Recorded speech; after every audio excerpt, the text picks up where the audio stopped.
So hello and welcome सम्पूर्णलाई मेरो नयाँ च्यानलमा। सो अहिले चाहिँ हामी बाहिर बसेर चल्लाहरू चढेर थियौँ।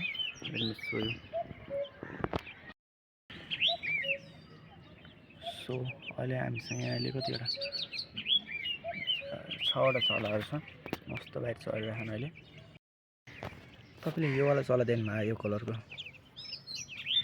मेलमा यो कलर यस्तो भवाल देखिन्छ नि। म तपाईँले क्लोज देखाउँछु त। यो वाला कलर यस्तो बवाल लाग्छ नि। यो लगभग यिनीहरू आज चाहिँ एक हप्ता 8 दिन जति भयो होला, 7-8 दिन भयो होला है। यो मेरो युट्युबको लागि पहिलो भिडियो हुनेछ, यो च्यानलको लागि। सो यो च्यानलमा चाहिँ हाम्रो एनिमल रिलेटेड सम्पूर्ण भ्लगहरू आउनेछ। So don't forget to subscribe है, च्यानललाई सब्सक्राइब गरिदिनु होला। अनि हामी यस्तै कन्टेन्टहरू पनि हाल्नेछौँ बिस्तारै बिस्तारै। सो आज हाम्रो यो पहिलो भिडियो हुने भएकाले त्यही भएर आजको लागि यति नै। अरू भिडियो आउने नि छ च्यानलमा। सो च्यानललाई सब्सक्राइब गर्न नबिर्सिनु होला है त।